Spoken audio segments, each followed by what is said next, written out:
Podkasti yangi soni. Bu sonda Humoyun Sobirov zapusklar bilan va marketing bilan shug'ullanadigan o'zimizni tanishimizni chaqirdik. Humoyun aka bilan o'zi yaxshi tanishmiz. O'shanga bugungi podkast ancha qiziq bo'ladi. Oxirigacha ko'ringlar. Humoyun aka, assalomu alaykum. Assalomu alaykum. Yaxshimisiz? Rahmat. Nima yangiliklar endi? Yangiliklar. Anaqa infobizda qalay nimalar bilan bandsizlar? Yaxshi. Hozir zapusklar bilan shug'ullanyapmiz. Hozir ketayotgan 3 ta zapusk bor. Umumiy mana shu bozorda xudo xolasa harakatda turibmiz. Zapuskni bitta anaqa qilsak bo'ladimi? Tushuntirib o'tsak. Masalan, men bilaman, balkim kimdirlar bilmasdi. Nima o'zi bu anaqasi? Mana zapusk texnologiya, misol uchun oddiy holatda hamma biladigan texnologiya bor, bu sotuv, ya'ni kimdir lead qoldiradi, zaifga oladi, zaifga olib telefon qilib sotadi. Bu ham yaxshi ishlaydigan instrument. Zapusk qanaqa texnologiya? Bu ajiotaj ustiga quriladi. Ya'ni oldindan tayyorgarlik ko'rib, qanaqadir event qilib, odamlarni kuttirib, bittada bum qilib talab yaratiladi. Talab yaratiladi. Apple'ga o'xshab, hamma odamlarda ajiotaj bo'lgandan keyin sotuv ochiladi. Zo'r. Bu texnologiyani bizda endi O'zbekistonda zapuskni ko'pchilik video kurslarga tushunadi-da. Shunaqami yo boshqa sferalarda ishlatsa ham bo'ladimi? Yo, boshqa sferada ham bo'ladi. Mana hozir ayniqsa mashhur bo'lyapti uylar sohasida, uy sotishyapti zapusk orqali. Mana Shohrux zo'r sotyaptilar. Mana yaqinda men shogirdim bor, Behzod $40 million sotishdi. Uy 3 oyning ichida 40 million, 2000 ta xonadon sotishdi. Qo'li katta bozor emasmi? Zo'r, respekt. Men o'zim ham ko'rdim anaqa. Yaqinda Zoomga kirib qoluvdilar. Keyin bundoq o'tirib qarab chiqdim-da. Juda anaqa. U ham zapusk texnologiyasi. Zapusk orqali, Anaqani o'ziga ham bloger qilib yuborishibdi-da. Shunaqa Tadbirkor o'zini ham. Ular ham juda Hojimat aka ismlari. Zo'r, men o'zim ham ko'rib, nima deydi, yaxshi harakat qilyaptilar va anaqa o'sha mediaga ham kirganlari katta yordam bo'ldi-da. O'shaning hisobiga katta proyekt bo'ldi. Boshqa sferada ham ishlatsa bo'ladi, istalgan sferada. Bormi o'zi yana kimdir boshqa sferada ishlatayotgan? Endi mana bizda bunaqa ko'p emas. O'zingizdan bilasiz, Rossiyada bu juda mashhur, aytaylik, energetik ichimliklarni ham qilishadi, qanaqadir applarni qilishadi, programmalar qilishi mumkin. Matras qilganini eshitganman. Ascona degan kompaniya bor. Mana shu matrasni qilishdan oldin ular nima qilishgan? Har xil media kompaniyalar qilib, polni odamlarni xato uxlashayotganini, hamma muammolarni xullas uyquga bog'lashganda, uyquga bog'lab, keyin innovatsion matras yasadik deb juda katta ajiotaj qilishgan. Katta sotuv bo'lib, hozir milliardning kompaniyadan oshgan Ascona. Nechtadir davlatlarga, Yevropaga, Amerikaga eksport qiladi-da. Juda katta. Bizda ko'proq o'zi infobiz videolardan boshlandi, to'g'rimi? Zapusk mana video kurslardan boshlandi. Hozir qurilishda aktivniy, lekin oddiy zavodda, misol uchun, deylik, chips ishlab chiqaradi yo sovun ishlab chiqaradi. Ular ham mana shu texnologiyani qilsa bo'ladimi? Mana o'zi zapusk texnologiyasi ishlash uchun konkurentlardan ajralib turadigan offer bo'lish kerak. Agar misol uchun g'isht sotmoqchi bo'lsa, hammadagi g'isht sotmoqchi bo'lsa, texnologiya ishlamaydi. Chunki u yerda ajralib turadigan offer yo'q-da. Aytaylik, chips ishlab chiqarmoqchi bo'lsa, bo'ladi. Misol uchun mana Mr. Beast anaqalari bor, shokoladlari bor, qanaqadir katta bloger o'sha bilmayman, qanaqa zarari kamroq bo'lgan chips ishlab chiqarishi mumkin va uni zapuskini qilishi mumkin-da. Yoki o'sha mana energetik ham misol Lit Energy. Litvinniki bor, Gajiniki bor, uniki ham energetik, anaqa zarari kamroq produkti bor. Shunaqa qilib istalgan produktni qilsa bo'ladi, faqat offer kuchli bo'lishi kerak. Misol uchun mana Apple ham offeri istalgan konkurentdan ko'ra yaxshiroq-da. O'shaning uchun odamlar sotib oladi. Bu yerda hamma bilan bir xil offer bersa, qiyin sotish. Lit Energyni men eshitdim. Hozir ularda muammo boshlanibdi, banka yetishmayapti. Yo'q. Masalan, shunaqangi masshtabga chiqqanki, hozir banka yetishmayapti. Shu metal chiqaradigan bankalar o'ylab bo'lmaydi, qanaqa anaqa. Masalan, odam yetishmayotgani yo производство yetishmayotganini eshitganman, lekin shunaqangi katta masshtab ular 1 milliardmi, 1 millionmi banka sotdi deb 1 milliard adashmasam. Banka sotdi deb chiqdi-da. nerealda. Uni segmenti zo'r tanlaganda, o'zi misol uchun o'sha YouTube kontent qiladi-yu, auditoriyasi ham shu energetik ichadigan odam, yoshlar, qiziqqon, shunaqa odamlarni tanlagan va har kuni videosi chiqadi. U yoqda sotib olishi ham ehtimol balandda. Masalan, bormi bizani O'zbekistonda shunaqa ekspert, qaysiki mana shu Litvinni muvaffaqiyatini qaytara oladigan? Qanaqadir blogermi? Bo'lsa kerak, lekin men bilmayman. Bizda hozir mana shu PR-lar bo'layotgan ko'p blogerlar, qanaqadir o'sha insonlar PR qilishyapti, lekin strategiya juda sayoz. Juda sayozda deb hisoblayman. Lekin men oldindan qanaqadir o'sha tayyorgarlik ko'rib, buni ustida mana bitta marketolog o'zi yetarli emas. Misol uchun bitta marketolog faqat o'sha proyekt ustida ishlashi yetarli emas. Bu yerda kattaroq kompaniya ishlashi kerak. PR spetsialistlar bo'lish kerak. Shundagina qilish mumkin deb o'ylayman. Lekin endi men o'ylayman bizda hali bozor bo'sh. Endi millionlik blogerlar bo'lishi mumkin, mittimiylar bo'lishi mumkin, yana boshqa blogerlarda borda imkoniyat. Produkt qilsa, qanaqadir produkt qilsa, bersa bo'ladi. Yaqinda lekin bizda blogerlar choyxona ochishyapti-da, choyxona, ya'ni somsaxona. Yaqinda anaqa bo'yicha ham mobilografiyami, qanaqadir soha bo'yicha ham produkt qilishdi. Endi men o'sha infobizdagi odam sifatida qilmagan yaxshi deb o'ylayman-da. Undan ko'ra qanaqadir ushlab ko'rsa bo'ladigan produkt qilsin, katta auditoriya bor o'tdi. Misol uchun ularning auditoriyasi yosh bolalar yoki qanaqadir kasb o'rgangan odamlar emas-da. Ularga yengilcharoq yo'nalish ushlasa bo'ladi. Prosta u uchun kuzatish kerak. Mana hozir bundan gaplashib o'tirdik-ku, Arman anaqa produktlari bor. Qozog'istonlik bola, Arman Yusupov, o'zi shu bloger, juda ham anaqa monetizatsiyani zo'r qiladi blogida. Kuzatib borishni maslahat beraman. Shunaqa o'zi kuzatish kerak-da. Qozog'istonda, Rossiyada, Amerika bozorlari ancha bizdan oldinda. Bizni nimadir noldan kashf qilishimiz kerak emas-da. Qo'pol qilib aytganda, tayyor ishlayotgan qaysidir instrumentni olib bizga qo'llasa katta ehtimol bilan o'xshaydi. Agarda siz tadbirkor bo'lsangiz, biz Dynamicsoft kompaniyasi bilan birgalikda sizga tayyor yechim tayyorlab qo'ydik. Biz IT kompaniyamiz bilan birgalikda 4 yil davomida 70 dan oshiq O'zbekistondagi va xorijiy kompaniyalar uchun tayyor IT yechimlarni ishlab chiqqanmiz. Ushbu yechim orqali o'z biznesingizda barcha raqamlarni bir joyda ko'rib turishingiz, undan tashqari mobil ilova orqali yangi xaridorlarni jalb qilishingiz, veb-sayt orqali yangi davlatlarga sotuv qilishingiz va kompaniya haqida ko'proq ma'lumotni insonlarga yetkazishingiz mumkin. Umuman olganda, IT orqali siz aniq biznesingizga ko'proq foyda olib kelishingiz mumkin. Agarda sizga ushbu xizmatlar haqida batafsil ma'lumot kerak bo'lsa, menda kichkina sovg'a bor. Ushbu sovg'a bepul konsultatsiya. Bizning xodimlar sizni biznesingizga to'liq o'rganib, IT orqali qanday yechim berish mumkinligini tadbiq qilishadi. Ushbu sovg'ani qo'lga kiritish uchun shunchaki video havolasiga o'tib, IT uchun degan formani to'ldirib qo'ysangiz bo'ldi. Mana lekin aytdingiz-ku, masalan, mittimiylar va hokazo blogerlar. Men boshqa auditoriyani bilaman. Kim bular? Misol uchun Muhassik degan bloger bor. Keyin YouTube'ga yosh bolalarga kontent qiladi, Mr. Beastga o'xshagan. Omonmi? Shunaqa. Shunaqa bolalar bor-da. Bitta ko'rsangizchi, Instagramda men endi chiqib qoldik, o'tirib ko'raman.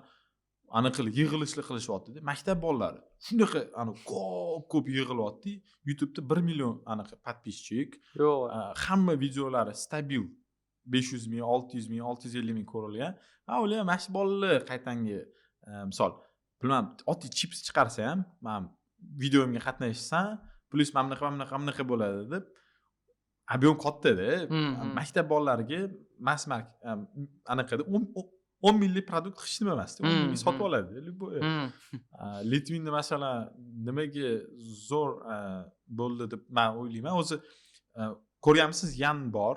Sheriga u ham anaqa videoda o'z komanda ham zo'r. Yana bitta men o'ylaydigan faktorim, uni auditoriyasida mana shu ko'p edi-da. Arzon produktni ola oladiganlar juda ko'p edi-da. Masalan, mobilografiya o'sha kurs qilindi.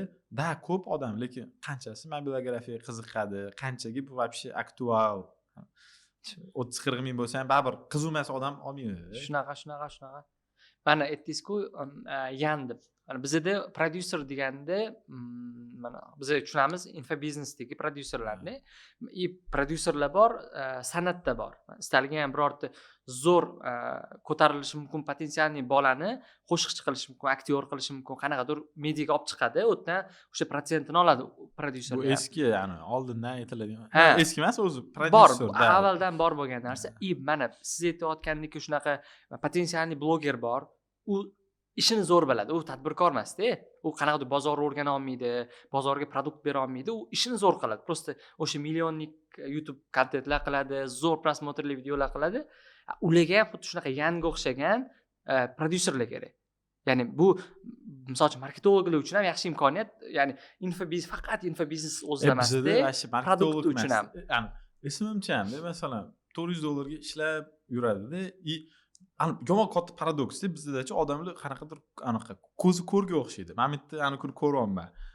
Unwanted degan futbol komanda. Masalan, chiqishyapti. Bizda reklamaga anaqa yo'q deyishyapti. Masalan, xomiy yo'q deyishyapti-da. Men bilaman, qaysidir bitta bola вообще futbolka tikadi, futbolistlar uchun u zakaz yo'q deyapti.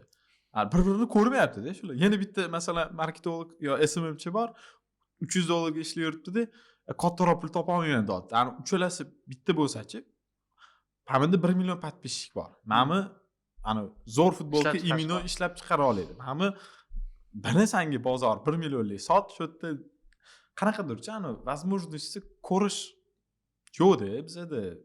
Shunaqa tuyulmaydimi sizda? Ana imkoniyat ko'ra olmaydigan. Men to'g'risini aytaman, oxirgi paytda shu narsani ko'rman, achinib ketaman. To'g'risi bizdagi holat shu darajada bozor bo'sh, shu darajada mutaxassislarga talab, yaxshi mutaxassislarga talab katta. Bunaqa imkoniyat hech qaysi bozorda yo'q. Misol uchun men Rossiyada bilaman. Yaxshi project manager necha pul topadi? Yaxshi aytaylik ssenariyist, yaxshi montajyor, videograf farqi yo'q. Istalgan mutaxassis topadigan daromadi bor. Bizda xuddi shunaqa summa oladiganlar 3 baravar yomon ishlaydi. Qo'pol qilib aytganda xuddi shunaqa. Завышенный deydi-ku. Juda ortiqcha pul to'lanadi bizning bozorda. Katta hurmat anaqa qilib yuborilgan. Bu nimani hisobiga? Prosta bozor yengildan shakllangan bizda. Bozor ochilgandan keyin hamma kirishni boshlagan va shuni hisobiga talab hali ham aytaylik kamda. Misol uchun montajyor, oddiy hozir yaxshi montajyor topish o'zi problema. Realni juda katta problema. Men qarayapman-da, bizdagi montajyorlar price beradi-da, Rossiyadagi montajyorlarni qarasam 3 baravar kam price beradi yoki istalgan sohada xuddi shunaqa. Keyin o'ylayman-da, bu vaqtinchalik. Hozir raqobat kuchaygan sari bu yog'iga o'sha o'zini ustida ishlamaydigan yoki o'sha aytganingizdek imkoniyat ko'ra olmaydigan, u harakat qilmaydigan mutaxassislar qolib ketadi. Kechdi, lekin kech bo'ladi. Mana misol bizga Qozog'istondan ko'pda mijozlarimiz IT kompaniyada har doim kelishadi, hayron qolishadi. "Voy, sanlar mana bunaqa yo'q, bunaqa yo'q." Даже masalan Qozog'istonga chiqsangiz, ancha holat anaqa boshqacha-da. Misol bilan bizda SMMchilar ham qanaqa o'ylashadi? Men o'ylayman, shu kuzatuvdan. Hamma bir-birini kuzatadi-da. Ana bitta qozonda qovurilgandan keyin, hech nima yengillik bo'lmagandan keyin, ana masalan ruslarni umuman tanimasa ham kerak-da, marketologlarni boshqasini. Yengillik kirmasa kerak deb o'ylayman-da. Achinarli lekin. Kiradi. Kimdir boshlab berish kerak. Mana kimdir o'sha bozor liderlari bo'lish kerak. Ular o'sha narsani, texnologiyani ko'rsatib, instrumentlarni ko'rsatib, qolganlarni ham ergashtirsagina bo'ladi deb o'ylayman. Tasavvur qiling, mana bitta kanal chiqsa-da, endi hozir hayolimga kelib qoldi. O'sha marketologlar uchun yoki tadbirkorlar uchun kanalda hamma marketingdagi instrumentlarni ochib bersa. Yo'q, mana 2000 ta SMMchi bor. Qanaqa kanal bor ularga? Yangi masalan, qanaqa qilib biznesni deylik brendini kuchaytirish bo'yicha. Mana 1000 ta video bor, qanaqa qilib target yoqish bo'yicha-da. Kuda dalishadi, anaqa 2000 ta SMMchi bor-da, nima qilsam ular? Kanallar bor. Misol uchun mana bizda mana bunaqa narsa ham bo'lib qolgan. Mana kuchli marketologlar bor. O'zbekistonda kuchli marketologlar, ularni o'sha podkastlarga chiqadi, qanaqadir instrumentlar bor, lekin ular gaplashadigan tema eng katta bizneslar bilan gaplashadi bizneslar haqida. Tasavvur qiling, tam 10 million, 20 million dollar oborot qiladigan bizneslar haqida gaplashadi kamida. Bu yoqda o'rtacha bizneslar haqida hech kim o'ylamaydi. Tam shu o'tda aytaylik reklamniy byudjeti oyiga 100 ming dollar bizneslar haqida gaplashadi. Bu yoqda tam 5 ming dollar pul to'lashga tayyor bo'lgan biznesga kontent yo'q. Bu yerda ham anaqa bor. Bo'shliq bor, lekin katta bo'shliq bor. Endi kimdir to'ldirish kerak. Bugun Laziz aka bilan shu temada gaplashdik. Laziz aka doimo nimaga o'zbek tadbirkorlari chiqib gapirmaydi? Rossiyada shunday intervyularni oching, любой kompaniyani основатель bilan intervyuni topsa bo'ladi.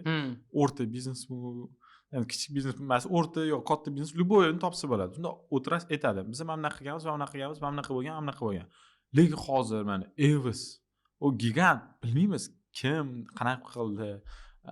Yo mana havas, любой mana juda kamda informatsiya bizda deb aytsam, shu endi ular aytdilar, qo'rqoq deyapti. Bizani tadbirkorlar ham, odamlar ham hammasi qo'rqoq, nima qiladi? Mana bunaqa qilgan yaxshi deb endi qo'pol qilib aytdilar-da.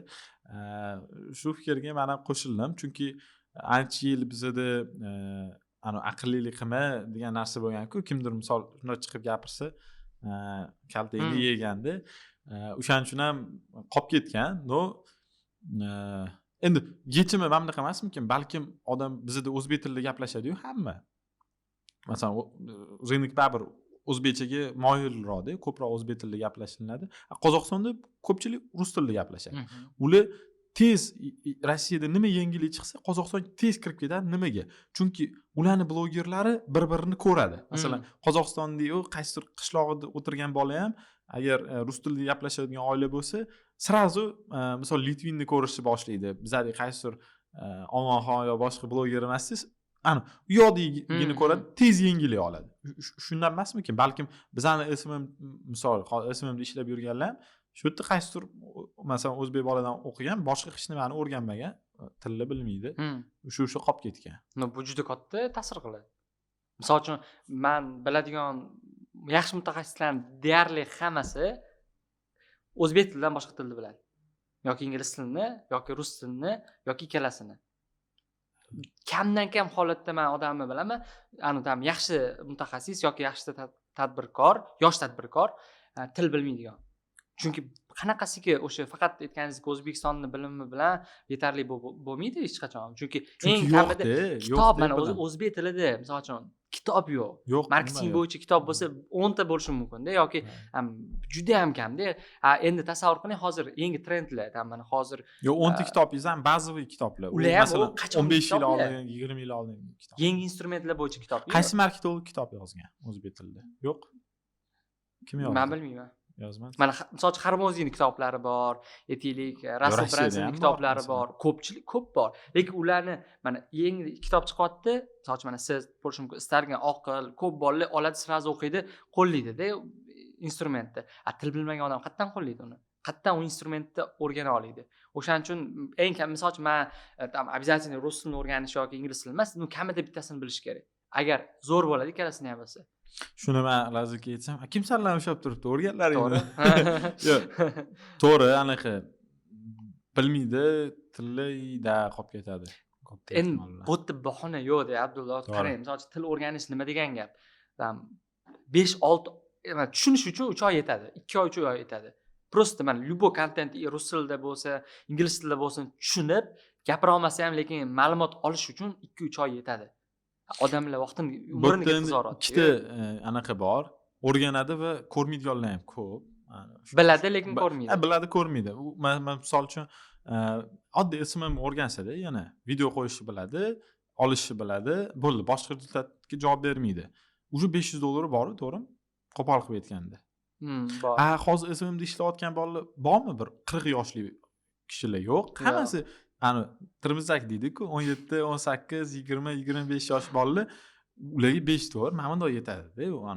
Katta masalan, ota-onasi bab yordam beradi yo katta pul olmaydi, ularning licheniyasi pul ketkazmaydi. 3-4 talab masalan, bolasi yo'q, maktabga pul to'lamaydi. O'shanda ham shunaqa bo'lishi mumkin-da. O'sha $500-600 kelib turibdi, nima qilaman deydi. Anaqa yana o'zimni qiynab, o'rganib, demak hozir men ikkinchi variant ko'ryapman, ozgina bozorni tashlab qo'ysa, o'zi shu $500,000 topib yurganlar katta bo'ladi, xarajatlari oshadi, uy ro'zg'or keyin majbur bo'ladi yana o'sishga. O'zi ko'pchilik aytadi-da, zapusklarning umri qancha, hozir misol uchun yomon produktlar ko'payyapti-yu, sizlarga ta'sir qiladimi yoki instrumentlar o'zgaradi. Juda ko'pchilik qayg'uradi, hali o'zi kirmagan soha haqida qayg'urishni boshlaydi-da. Men o'ylayman, hamma narsa bizga bilasizmi, eng ko'p beriladigan savollar men aytgan kompaniyada. Nima? Sun'iy intellekt kelsa bu programmani nima qilaman deydi. O'zi daftar ham ishlatmayapti-da. O'zi 3 oy mana shunaqa ketsa o'ladi-da u biznes. No muammosi shunda. Sun'iy intellekt kelsa sizlar nima ish qilasizlar? Anaqa bizni qo'shnini muammosi bilan ko'p o'ylanamiz. O'sha eng katta narsa-da. Men o'zi qilayotgan ishini zo'r qilmaydi-da, qo'shnini o'sha muammosi yoki kelajakda potensialni kelishi mumkin bo'lgan narsa haqida o'ylaydi. Mendan 3-4 yil avval ham so'rashardi, zapusk o'zi qancha umri bor, zapusk kirishga arziydimi yo'qmi? O'sha insonlar hali ham o'sha inson-da. Ya'ni o'sha daromadni o'shanaqasini qilib yuribdi. Men bilmayman, to'g'risi keyingi yil bormi, undan keyingi yil bormi, lekin imkoniyat hozir bor, ishlasa bo'lyapti, demak, nima uchun shug'ullanmaslik kerak? Qaysi soha bor, garantiya bor. Misol uchun mana aytaylik 5 yil avval SMM bo'lganmi? Qaysi ko'p yo'nalishlar bo'lmagan-ku. Hozir bor. Call centerda 2 yil oldin odamlar 15 millionlab topgan. Shunaqa. Hozir men 3 ta bankni bilaman, call center shtatini qisqartirgan. AI botlar qo'shyapti. Keyinchalik yo'q bo'lib ketishyapti mumkin. Da, yo'q ketadi. Hech kim aytmagandi bu haqida. Shunaqa. Endi mana bunaqa-da, masalan, siz ham o'zingiz zapuskchiman demaysiz, marketologman deysiz. Zapusk bu bitta texnologiyasi, to'g'ri? Men endi hozir pozitsiyam ko'proq tadbirkor. Ha. Направление marketing направление. Ertaga masalan marketing bilan chiqilgan. Da, zapusk ishlamasa, odamlar aytsa, bo'ldi, biz zapuskni bilib oldik. Bundan sotib olmaymiz desa, qaysidir yangi paydo bo'ladi. Tendensiya odamlar o'shani ishlatishni boshlaydi. Shunaqa-da, mana bizda borku odamlarda ozgina mana bu fikrlash, o'tirib ozgina tafakkur qilishadi. Faqat shu reels ko'rib anaqa bo'lib qolgan, miya anaqa bo'lib qolganda, nimani eshitsa o'sha narsani qo'llab ketadi yoki nimani ko'rsa o'sha narsani to'g'ri deb o'ylab ketadi-da. Bizda hozir odamlar mana bunaqa qilishyapti. Nimadir fakt aytib beradi-da, keyin qayerdan bildingiz? Reelsda ko'rdim deydi. Reelsdachi masalan shunchalik informatsiya ko'payib ketdi. Juda yolg'on ko'pdi. Yo'q, yolg'on mayli, odam bir-biriga qarama-qarshi faktlar ko'p. Даже misol diniy temadan bitta gap chiqadi, shu sразу ikkinchisiga juda kommentariyasini ko'rsangiz hammasi ular bu yoqqa o'tib so'kishgan, bu yoqqa o'tib so'kishgan, anaqa. Hozir endi o'zi Instagram bilmadim, butun dunyoda shunaqa bu yo'qmi, bizda qaynoqatda bor-ku, odamlar ikkinchi hayoti bo'lib qoldi-da Instagram. Shunaqa. Ko'radi, o'zini hayotida nima bo'lyapti, vash qiziq emas, o'tirib olib shaqillasida ishlaydi. Shunaqa holatga kelamiz. Kommentariy lekin juda zo'r aniq qildi, rivojlandi. Ana kecha kommentariy. Kecha anaqa bo'ldi-da, Husanov anaqasi. Manchester City oy futbolchisiga 3 ta nomzod bergan. Husanov, Holland, keyin o'sha Guardiola degan futbolist. 90% ovoz Husanov olgan.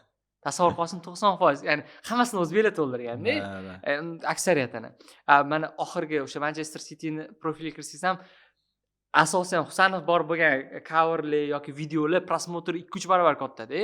Kommentariyalar ko'p, layklar ko'p.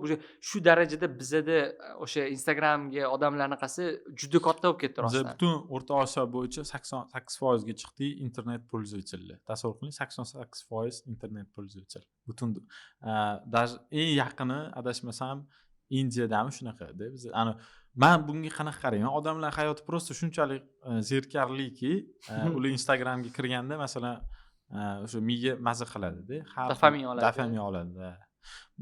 Misol mana aytishchiliklarning ichida ham men ko'p hozir blog yuritayotganlarni ko'ryapman. Endi men to'g'ri kirib qolganman va davom etaman. O'rtoqlar, o'zim ko'p aniq tanishlarimiz shu sohada bo'lgani uchun tez kirib ketgan. Lekin o'sha hamma anaqa Instagram yuritaman, shaxsiy brend qilaman, qanaqadir bilan juda katta valna ketyapti-da hozir. Urush, Instagramda urush. Bu auditoriya uchun. Bu o'zi to'g'rimi? Любой odam misol uchun blogga ega bo'la oladimi Instagramda? O'zini shaxsiy brendini yurita oladimi? Qarang, men oxirgi 2 yil ichida taxminan 10 taga yaqin reels qo'yganman xolos. 10 ta 15 taga yaqin reels qo'yganman va men misol uchun o'ylayman, ham Instagram kirishi noto'g'ri birinchidan va hammada blog bo'lishiga men tarafdorman. Hammani blogi bo'lishi kerak. Lekin hammaniki Instagramda emas. Kimnikidir Telegramda bo'lsa, kimdir zo'r yozsa va auditoriyasi Telegramda o'tiradigan bo'lsa, nima uchun u blog yozmasligi kerak, chiqib reels qilish kerak. Kimdir YouTube'ga kirish kerak. O'zi Instagram men qanaqa ko'raman, bu bitta auditoriyani yig'ib beradigan instrument. Hozir как bu TikTokka o'xshab qolgan. Auditoriya ko'radi, kuzatadi, tezda auditoriyani jalb qilish mumkin, uni keyin o'tkazish kerak baribir. Men Instagram fast dating deyman. Fast dating degani, shunaqa Amerikada shou ham bor. Tez odamlar bir-biri bilan tanishadi-da. Fast dating ham. Instagramda ham shunaqa. Tiq tiket qilasiz. Misol, bilmadim, bir kunning o'zida bir 20 ta odam bilan tanishasiz-da Instagramda. Siz o'zingiz uchun ularni kashf qilasiz. Bo'ldi ketasiz. O'sha odamlar bilan tanishib olish uchun yaxshi platforma deb o'ylayman men. Mana qarang. Chunki oldinchi men ko'rardim-da, bitta odamda o'rtacha 60 ta 70 ta подписка bo'lardi. Kimdirga подписаться qilgan. Hozir bunday ko'ring, o'rtachasi bir 400 ta 500 ta bo'lib ketgan. Katta ehtimol ular подписка qiladi, baribir kuzatmaydi. Faqat reels ko'radi. Faqat reels ko'radi. Storiesni ham mana o'shaning uchun men подписчик Instagramda umuman muhim emas. Подписчик, nechta подписчик bo'lishi umuman muhim emas. Biz uchun stories axvatda muhim. Ya'ni agar постоянно kimnidir storiesini kuzatadigan bo'lsa, demak bu inson haqida ma'lumotga ega. Mana bu stories instrument, ishlaydigan instrument. Doim nimadir yetkazib tursangiz bo'ladi, message bersangiz bo'ladi storiesda. Yoki Telegram bor yoki YouTube bor. Primoy faqat reels qiladigan odamda yig'ilmaydi, aktivlar qanaqadir umuman katta aktiv bo'lmaydi. Prosta подписчик soni bo'ladi xolos. Shuni bitta aytib ketaylik. Men birinchi marta bilganimda juda hayron qolganman. O'rtacha masalan 50 mingdan yo 10 mingdan ko'p подписчик bor odamda ham 10% gina odami istoriyani ko'radi, to'g'rimi? U hozir 10% ham ko'rmaydi. Hozir 10% ham emasdi. Hozir yaxshi o'tadiganlarda ko'radi 10%. Bu degani masalan kimdirda qaysidir millionli blogerda bu degani o'zi million odam emas, chunki ular ko'p anaqa aytishadi, 1 million odam mana bizani kuzatadi deb. Aslida bilmadim, 50 ming 60 ming odam kunlik kuzatishi mumkin-da. U ham har doim bir xil odamlar emas. Hammasi bir xil odamlar emas, to'g'ri. O'shaning uchun mana o'zi bitta narsa ham bor-da, unday mana shu ham balki foydali bo'lishi mumkin. Bizda blogerlar bor, stories kuniga bitta ikkita qo'yadi xolos. Faqat u ham reklama bo'ladi. Nima uchun? Chunki axvatim tushib ketadi. Hozir men ko'proq stories qo'ysam, axvatim tushib ketadi deydi. Tabiiyki tushib ketadi ko'proq qo'ygandan keyin. Lekin o'sha ko'p stories qo'yib, auditoriyani yaxshi tayyorlagani, kommunikatsiya qilgani effektivniroq, chem faqat storiesga chiqib reklama qo'ygandan ko'ra. U reklama effektivni bo'lmaydi juda ham. Qanaqadir bu yerda ham Qozog'istonni blogerlarini ko'ring yoki Rossiyaning blogerlarini ko'ring, ular har doim storiesda aktiv, har doim kommunikatsiya qiladi va kerak bo'lsa kuniga 3 talab reklama qo'yishi mumkin. Lekin u bilinmaydi. Chunki u kuniga ham 20 ta stories 3 tasi reklama-da. Men o'zbek blogerlarini kuzatmasligimning eng katta sababi bor. Reklamani shunda yopishtiradi-da yuzingizga. Mana deydi. Do'stlar deb boshlaydi, ketdi, hamnaqa deydi. Masalan, Armanni Qozoq Ulug'bek ham Qozog'istonlik mana shu bloger bola zo'r reklama qilishadi. Zo'r. Nativniy-da bor-ku, misol minusini ham aytadi, plusini ham aytadi. Hamma narsani ham reklama qilib yubormaydi. Masalan, pulni bersa, bir kun marojniy yeb tushadi, ertasi kuni masalan non ko'tarib chiqadi, anaqa un ko'tarib chiqadi. Uni odamlar baribir ahmoq emas-da, to'g'ri, boshida misol bilmasligi mumkin. Nechtadir reklama qurgandan keyin joniga ham tegadi. Men Armanning reklama narxlarini ko'rdim-da, unda. O'zbekistonda Lyuboy manaman degan blogerdan qimmat. Nechta pul? Anaqasini o'zi stories bilan samimiy qo'ymasangiz 15 ming. YouTube'da undan ham qimmatroq. YouTube qancha? Esimda yo'q. Bizda ham o'zbekistonlik tadbirkor chiqdi. Yo'q, masalan, u endi предпринимательский blogda 1 milliongina anaqasi axvat подписчики bor-ku. Anaqada bizda masalan undan katta blogerlar ko'p-da. Mana 5-6 million bloger, masalan, 5 ming, buni bilasizmi masalan? Eng qimmatlar. Nima deydi ular? Chiqsa masalan aytaylik, mana men o'zimni blogimni reklama qilmoqchiman yoki qaysidir biznes, mana shu biznesni reklama qilmoqchiman desa, hop, tam 2000 bitta stories. qanaqasiga reklama bu bitta 15 sekundlik yoki 1 minutlik storiesda reklama bo'lishi mumkin. U va qanaqasiga effektivniy bo'lishi mumkin. Ikkita, uchtalik qilsa bo'lmaydimi? Ozgina progressli desa, unda tam 3 tani sotib olishingiz kerak deydi. Qayerdan olgan bu narsani? Shu bizda prosta mana shunday yopishtiradi. Ana o'zi ham bilib turadi reklamaligini bor-ku. Ana unda biz bitta anaqa bilan gaplashuvdik, mana shu blogerlar bilan ishlaydigan. 43 tami zaifga o'tdi deyapti-da. Millionli. Kimdir aytdi, Islom, millionli bloger ismi ham juda ham mashhur bloger 43 ta dona anaqa zaifga tushgan. Tushunishingiz uchun unaqa produkt qimmat produkt emasdi. Ana nechidir marta zarar ko'rishganda. Agar hozir marketologlar bor-ku, yaxshi ishini zo'r bilsa, agar hamma narsani unit ekonomikani o'lchasa, o'sha CAC ni o'lchasa, bitta klient necha puldan tushayotganligini o'zgarib ketadi bozor. Ular o'ylaydi, bundoq qaraydi, men hozir targetga sarflaganim yaxshi yoki men YouTube ga sarflaganim yaxshi siz o'ylaysiz blogerga reklama berayotgan bu marketologlarmi? Juda kam-ku unaqasi. Yo'q, nega? Tadbirkor o'zi bera olmaydimi? Yo'q, marketologlar beradi. Marketolog topib beradi baribir ham.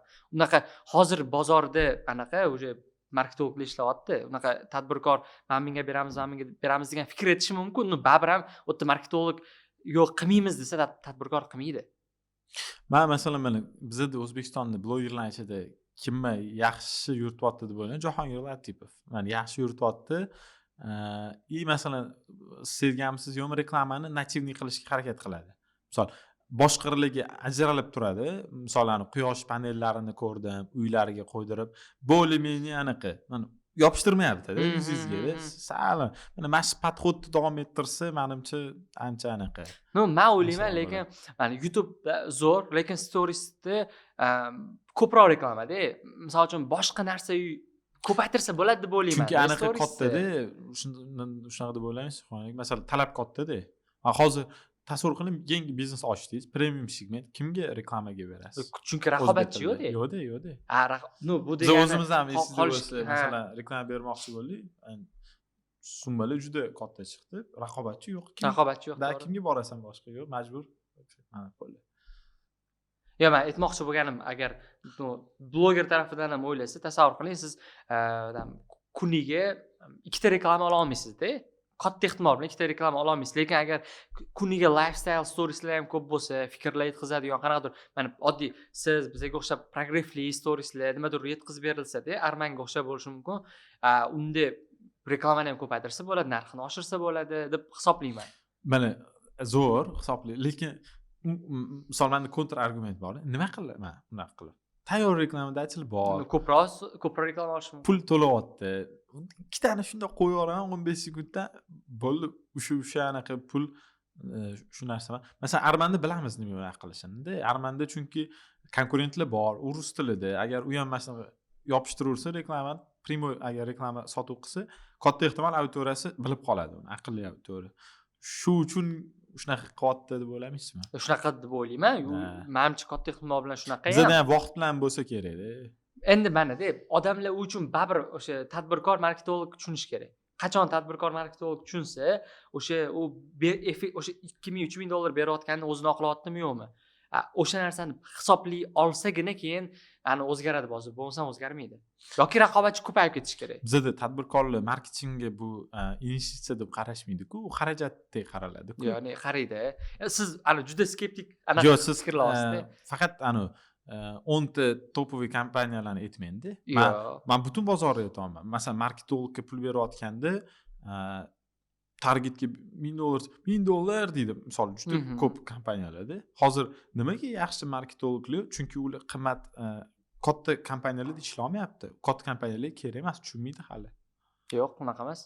Kichkina o'rtacha kompaniyalar marketolog $2-3 berishyapti. Xo'p. Bu Rossiyada ham xuddi shunaqa.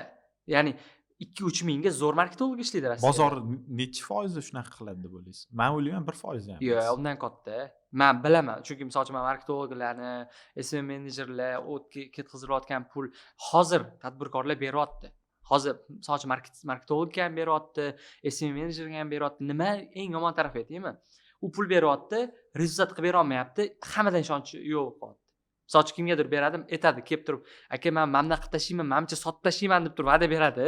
O'sha qaysidir mutaxassisda keyin pulni beradi, rezultat qilib bera olmaydi.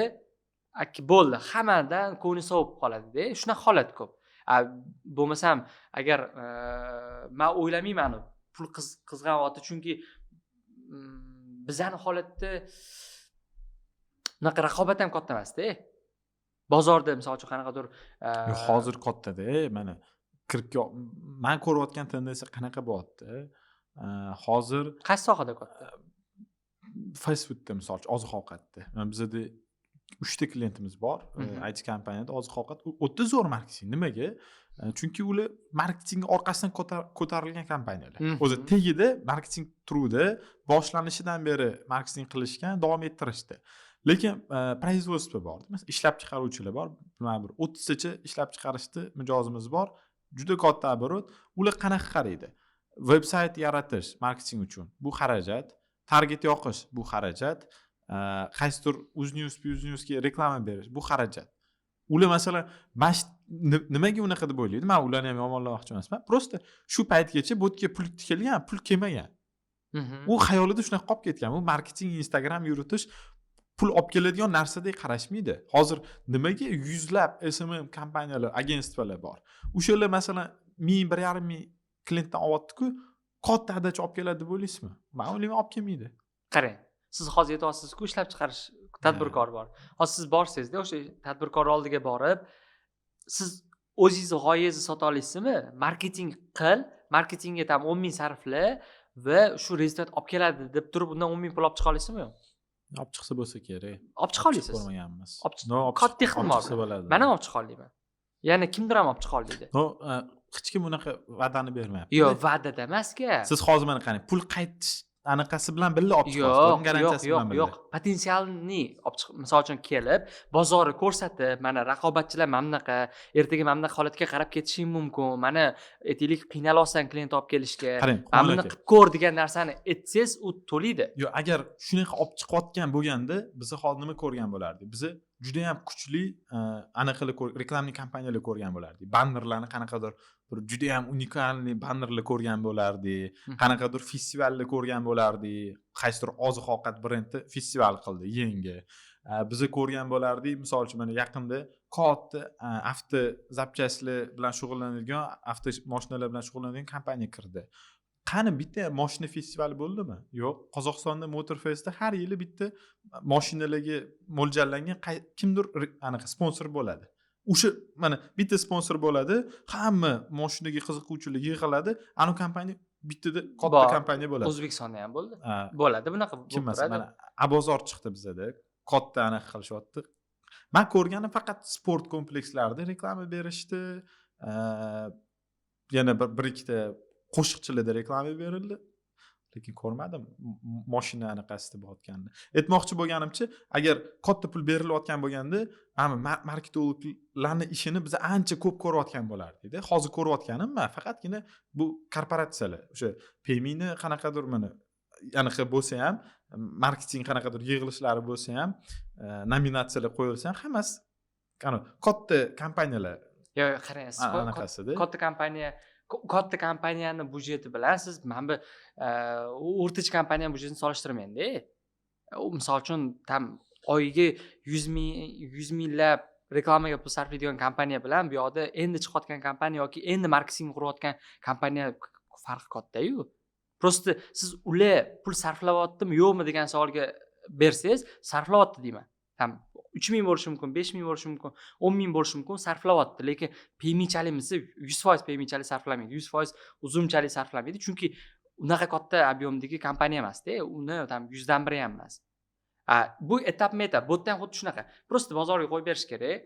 Bozor, konkurensiya rivojlanadi, o'zi avtomatik anaqa bo'lib ketadi. Nima deydi? Rivojlanib, odamlar tushunib yetadi, marketologlar ham o'sadi, tadbirkorlar ham o'sha nima deydi? Boshi urilgandan keyin pul sarflaydi, uni o'lchashni boshlaydi, blogerlar ham keyin reklamalarni yaxshiroq qiladi, hammasi menimcha bozor prosta qo'yib berish kerak. Prosta botda eng yomon tarafi yaxshi ishlamagan, o'zini ustida ishlamagan marketologlar pasayib ketadi. Ya'ni hozir $1000 topyapti-da, o'zini ustida ishlamayaptimi, ertaga $300 ga tushib qolishi mumkin. bu yoqda o'zini ustida ishlaganlar 2000, 3000, 5000 ko'tarib ketishi mumkin deb hisoblayman. Men o'ylagan g'oya qanaqa edi? Men o'ylayapmanki, tadbirkorlar hali mazasini bilmaydi marketingni. Masalan, YouTube qilish nimaga kerak, qaysidir o'sha ommaviy axborot vositalarida chiqarish nimaga kerak. Prosta hali bilishmaydi.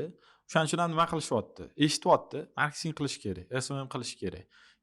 Eng minimalniy summaga qiladiganini topishyapti. O'sha $1000 tam 500, 1,5 mingga topishyapti-da, o'sha summani beryapti. U summani olayotgan bola katta keyslari yo'q, orqasida katta bagaj yo'q. U nima qilyapti? O'sha summani olib imitatsiya, ya'ni illyuziya yasab beryapti. Xuddi qilinayotgandek, marketing bo'layotgandek ko'rsatyapti. Natijada nima bo'lyapti? Bitta ham ish bitmayapti. Tadbirkor pul olib kelish kerak deb aytmayapti, pul kelmayapti. Ani bola ham katta bir qanaqadir zo'r ish qora olmayapti. Nimaga? Chunki bu illyuziyada. 1,5 ming bilan masalan zo'r marketing qilsa bo'ladi. Qanaqa kompaniyaga bog'liq? Baribir. Misol uchun agar qiyinda uchebniy sentr bo'lsa, nechtadir klient olib kelsa bo'ladi. Endi baribir yillab masalan mana uchebniy sentr misolida siz hozir IT dan uchebniy sentr ochdingiz. 1,5 mingdan masalan tikib borasiz. Necha yilda bozorda bir top uchiga chiqasiz. Qiyin-ku. Qarang, endi mana ochgan paytda 1,5 ming tikkan degani u adam mana qarang, biz 0 bilan hisoblamaylik. Puli bor, lekin 1,5 ming berdi. Men bilaman-da, shunaqa kompaniyalar, masalan, oyiga 100 ming ham oboroti bor, lekin marketing kelganda $1000 bilan $900 o'rtasida talashadi. U uchun to'g'ri bo'lishi mumkin-da, Abdulloh, qarang. Prosta nima deydi? U avval qilmagan umuman, o'sha $1000 ga ham sarflamagan-da. Ha, yo'q, sarflamagan, noto'g'ri demayman-da. To'g'ri. U 900 sarflab qaytarib ham olmayapti. Ha, o'sha. Men shunga olib kelmoqchiman. Prosta bizada hali bilim yo'qki, masalan, o'z marketing bu nima deydi, anaqa bo'lish, lokomotiv bo'lish kerak-da biznesda. Tortadigan anaqa bo'lish kerak-da. Misol, siz shu ishlagan kompaniya ham marketing lokomotiv bo'lib berganda. Shunaqa. Masalan, katta любой kompaniya olsangiz ham marketing bu lokomotiv bo'lib bergan. Ya'ni qanaqadir davlat sektorlaridagi loyihalar bo'lmasa, bizda tadbirkor o'zi menimcha tushunmaydi. Через marketing orqali rivojlantirishdi. Hozir tadbirkorlar uchun ham mana produktlar qilsa bo'ladi, marketologlar, katta marketologlar tadbirkorlar uchun qanaqadir yaxshi zo'r bo'lsa kerak deb o'ylayman. Men ham Razak Adham bilan bo'lgan intervyugacha shunaqa deb o'ylardim. Razak bitta gap aytdilar. Bizda tadbirkorlar qorin qo'ygan, kech payt choyxonasi bor, umuman o'qimaydigan odamlar asosiy katta qismi. Lazzaki o'sha atrofdagi tadbirkorlarni ko'radi-da. Lekin misol uchun men bilaman 30 yoshli, tam 25 yoshli tadbirkorlar bor, zo'r ketishyapti, zo'r ishlashyapti-da. Ular o'rganadi, ular o'qiydi. Prosta u 50 yoshli tadbirkor 10-20 yildan keyin baribir katta ehtimol bilan to'xtatadi tadbirkorlikni. Baribir bozor sekin yosharadi. Yosh auditoriya keyin anaqa qilishni boshlaydi, o'tishni boshlaydi. Ya'ni endi ularning fikriga qarab turib yurish men noto'g'ri deb o'ylayman, chunki ular yuradigan tadbirkorlar shunaqa bo'lishi mumkin. Misol uchun siz bilasiz-ku yoki men bilaman 25 yoshli bolalar nima qilayotganligini, qanaqa ishlar qilayotganligini, qanaqa loyihalar qilishayotganligini. Endi Toshkentda baribir, bizni ko'rayotganlar. Anaqacha yana dunyoda shunaqa bo'ladi. Birinchi sentr bo'ladi, keyin qolgan joy. Qismda, to'g'risi, misol Samarqandda men aniq bilaman, hozir yozinglar kommentda bormi yo'qmi shunaqa. Qaysi tadbirkor bor, 3 ta magazini, 2 ta kafesi bor. Umuman marketingga bitta harfini bilmaydi. Prosta Samarqandda yaxshi nomi chiqqan yoki qaysidir Buxoroda nomi chiqqan, to'g'ri kelgan masalan ochganda anaqani dals yurish uchun majburda o'rganish uchun. Yo'q, raqobat kerak unga. To'g'ri, raqobat kerak bo'lsa, u normalniy. Tasavvur qiling, siz ham misol uchun bitta IT kompaniya bo'lsangiz-da, butun hammaga xizmat qiladigan. Siz o'zingiz ishlaysizmi? Yo'q, siz prosta o'tirasiz-da, deb turib kutib o'tirasiz klientni. Lekin konkurentingiz bo'lgani uchun ham o'sasiz-da. Istalgan bozorda shunaqa ishlaydi baribir.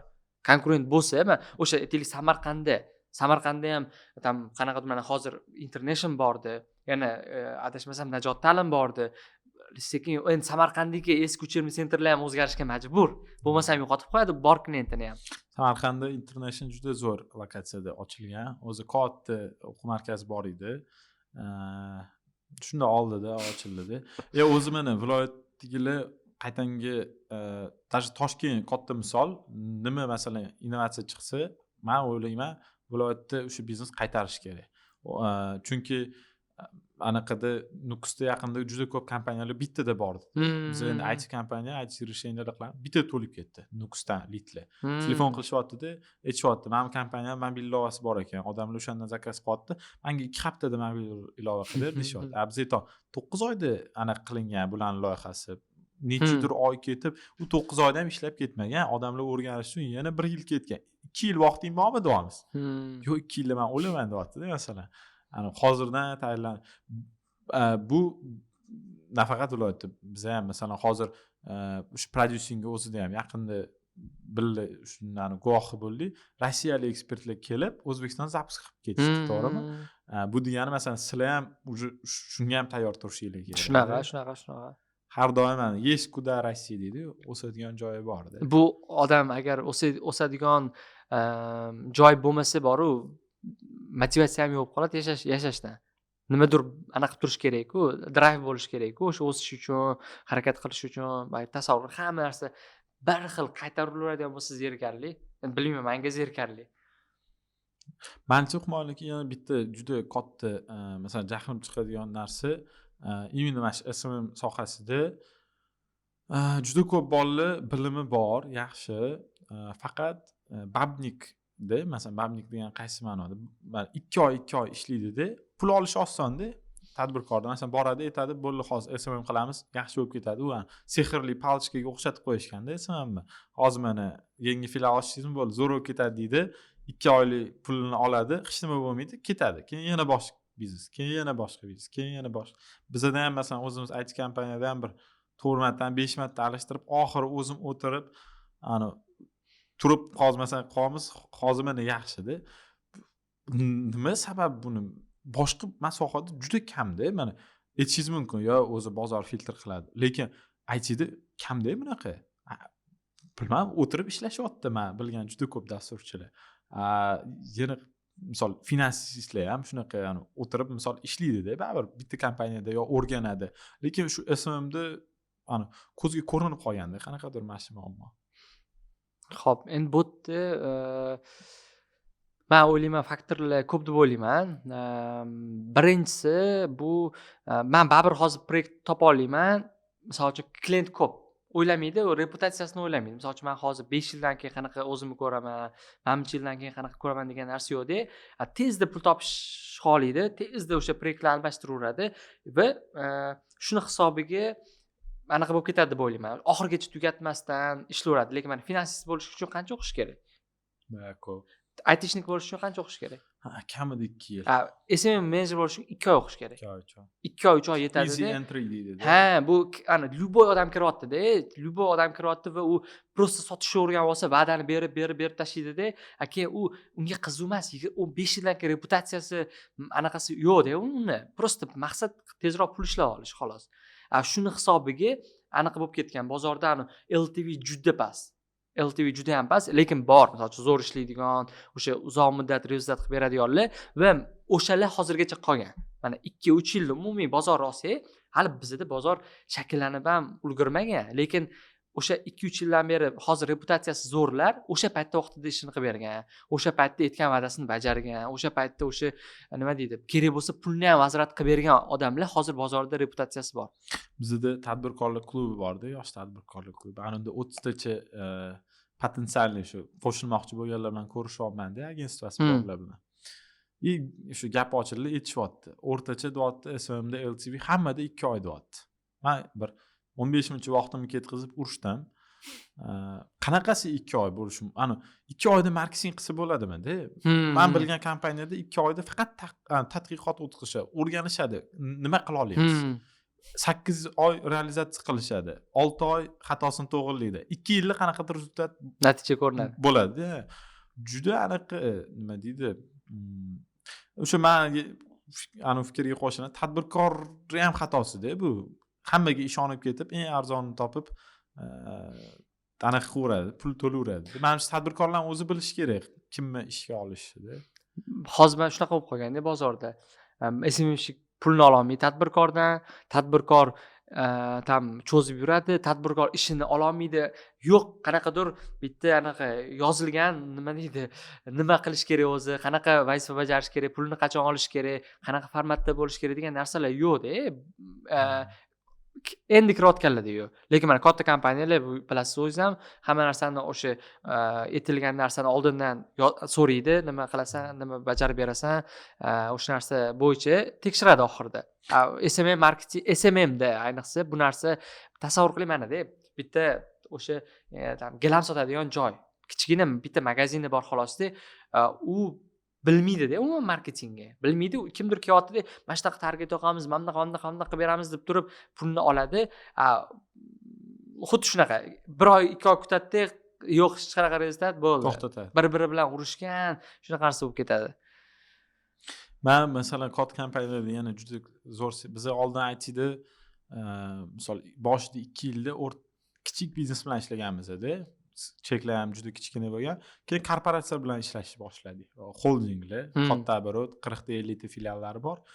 Keyin ularning tenderlarini, biz bilan ishlash tartibini ko'ryapmiz-da. Bizdan so'rayapti, narx, nima garantiyalar, hammasini yozma ravishda olishyapti-da. Borib yana 8 ta IT kompaniya bilan solishtirishyapti.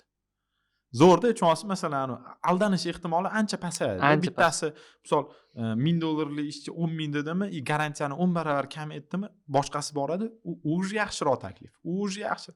Men shu tadbirkorlar prosta hammaga ham ishonib, SMM ekan deb pul bermasdan sal bundoq bozor ko'rish kerak. Qani o'zim agentstvalar bormi, ularda necha pul ekan, ular qanaqa garantiya olyapti. Kimdir misol 3 oyda biznes nima deydi, brend qurib berishni so'rayotgan bo'lsa, agar katta marketing kompaniyalar yo'q, buni qila olmaymiz desa, qayoqdan 19 yashar SMMchi bola katta ehtimol bilan qila olmaydi-da.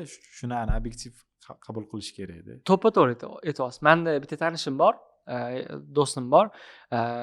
Katta kompaniyalar SMMni qiladi. Misol uchun endi BYD, Hilton, keyin BMWlarni qanaqadir rasmiy anaqalari bor deb, o'sha ularni qiladi. 2 yildan beri ishlaydi.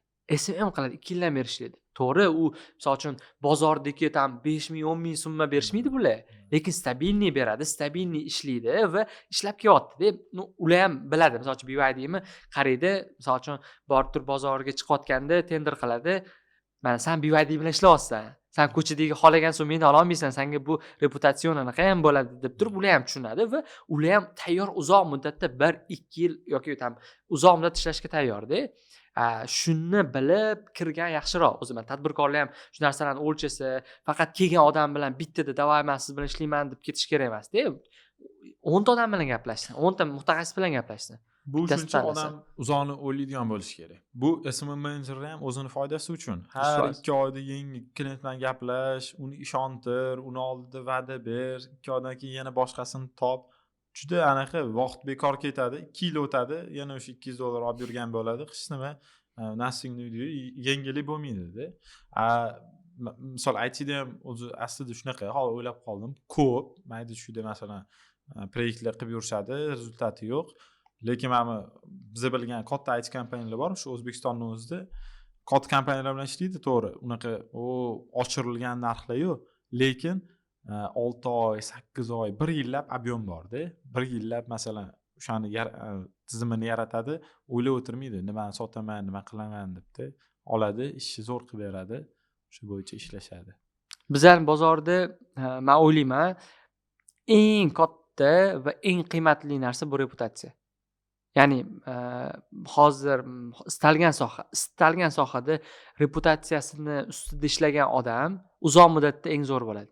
Любой sohada deb hisoblayman men. Lekin qarang, Humoyun aka, to'g'ri, men qisman qo'shilaman. Nimaga aytsangiz, bizda-chi reputatsiyaga qarashmayapti odamlar. Hozir misol qaysidir videograf bilan yo SMMchi bilan yo qaysidir agentsiya bilan ishlayotganda, mana ishonasizmi yo'qmi, 4 yildan beri masalan 70 ta proyektdan 2 ta donasi so'ragan recommendation letter, ya'ni ishlagan loyihalaringdan yo kontaktini ber, yo anaqa yozgan xabar bo'lsa. Nech pul topadi o'sha odam? Nech pul topadigan inson haqida gapirasiz? Voy, bizda 400 million, 500 million oborot qiladigan zavodlar ham, ular ham so'rashmaydi. Men aytmoqchi bo'lganim, hech kimchi avvalgi ishlarini tekshirmayapti-da. Hozir o'zi topganiga xursand bo'ladi, bo'ldi daqiq qilinglar deb boshlab yuboradi. Ikkita odam so'ragan, ikkalasi ham Qozog'istonning kompaniyasi. Ular masalan ish boshlanyapti, sразу aytishyapti. Bizga birinchi aytyapti, nechta klient bo'lgan? 70 ta. Menga 70 tani kontakti kerak. Ikkitani emas, 3 tani, 70 tani kontakti kerak. Iltimos beringlar. Bera olmasalaring hachaba aniq qil. Link kompaniyani link ber, qayerdan topsam bo'ladi. Endi ular nima qilishadi? Randomni 3 tasiga telefon qiladi, so'raydi. Abdulloh qanaqa bola deydi. Yo Danimsoft qanaqa? U ishda katta ehtimol men tayyorlagan emas. Rostdan ham qayerdadir masalan kalla qo'ygan bo'lsa, o'sha chiqadi. Qayerdadir ishini bitira olmagan bo'lsa, u chiqadi. Yo'q deydi, bu ishini bitira olmagan deydi. O'zbekistonda men bitta ham hali biznes ko'rmadim. Katta men holding, ana soliqdan qarasangiz top 10 talikda turadi. Hech kim so'ramadi.